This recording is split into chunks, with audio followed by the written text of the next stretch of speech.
Shalom, selamat pagi umat Tuhan yang kekasih. Kiranya kasih karunia Tuhan Yesus Kristus, kasih Allah Bapa dan persekutuan Roh Kudus senantiasa menyertai kita semua di pagi yang penuh berkat ini.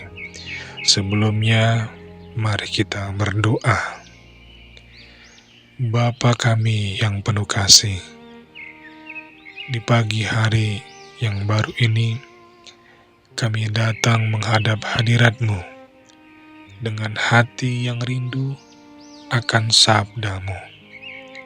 Kami memohon bukalah mata dan pengertian kami, agar kami mampu memahami kebenaran yang Engkau nyatakan.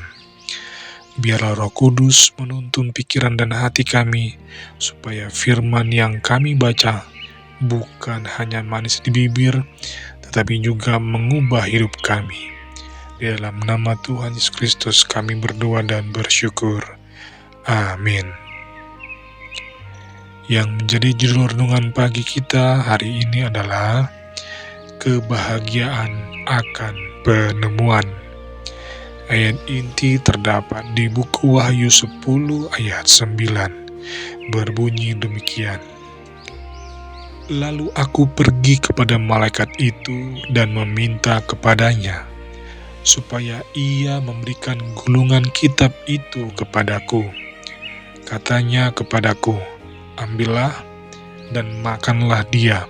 Di dalam mulutmu ia akan terasa manis seperti madu.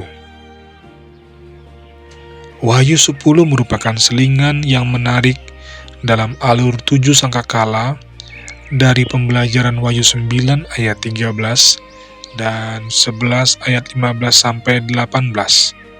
Jelas bahwa Wahyu 10 terjadi antara sangkakala ke-6 dan ke-7.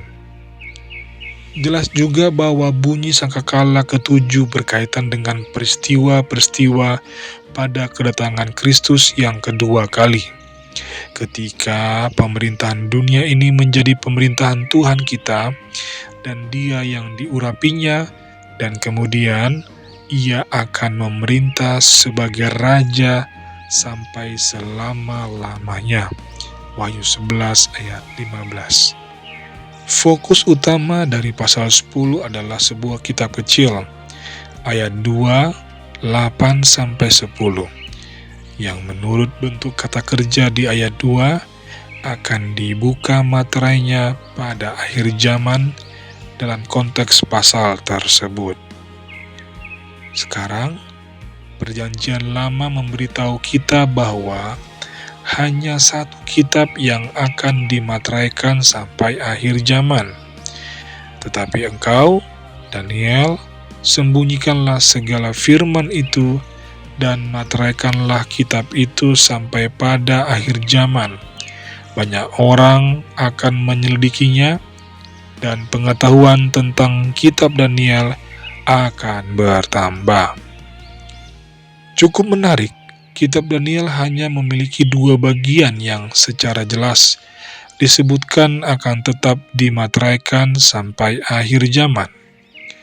Yang satu berkaitan dengan nubuatan tentang waktu 1260 tahun di pasal 12, atau lihat di ayat 7-9. Yang lainnya adalah Daniel 8 ayat 26, seperti tertulis, adapun penglihatan tentang petang dan pagi itu, apa yang dikatakan tentang itu adalah benar. Tetapi engkau sembunyikanlah penglihatan itu, sebab hal itu mengenai masa depan yang masih jauh. Joyce Baldwin dalam komentarnya tentang Daniel 12 ayat 4 dengan cermat mencatat bahwa alasan mengapa Daniel harus merahasiakan 2 penglihatan terakhirnya itu adalah karena penglihatan tersebut belum relevan. Daniel 8 ayat 26 dan Daniel 12 ayat 9. Setidaknya tidak dalam semua detailnya, seperti yang ditunjukkan Leon Wood dalam komentarnya tentang Daniel 8 ayat 14. karena satu-satunya yang disebut tentang petang dan pagi, pastilah itu merujuk di ayat 26 pada periode 2300 petang dan pagi. Yang juga menarik adalah bahwa Gabriel secara eksplisit 2 kali memberitahu Daniel bahwa penglihatannya dalam Daniel 8 akan berlanjut hingga akhir zaman, ayat 17 dan 19. Dalam penjelasan malaikat, 3 dari 4 simbol di Daniel 8 telah digenapi dalam sejarah, ayat 20-25, dan hanya 1, yaitu 2300 hari, ini yang tersisa untuk digenapi pada akhir zaman, ayat 26. Miller menyadari hal-hal ini, jadi ia dapat menunjukkan dalam bagian waktu di Sign of the Times edisi Mei 1841 bahwa Wahyu 10 telah digenapi dan kitab kecil itu telah dibuka. Terbukanya hal itu sungguh amatlah indah. Ya, saya tidak perlu menyatakan sukacita yang memenuhi hati saya, mengingat itu adalah sesuatu yang menyenangkan akan kedatangan Yesus yang segera. Pekabaran dari buku kecil yang dimateraikan itu memang manis, tetapi Miller, seperti kebanyakan dari kita, menghargai bagian-bagian nubuatan yang menurutnya dipahaminya, namun melewatkan bagian-bagian lainnya.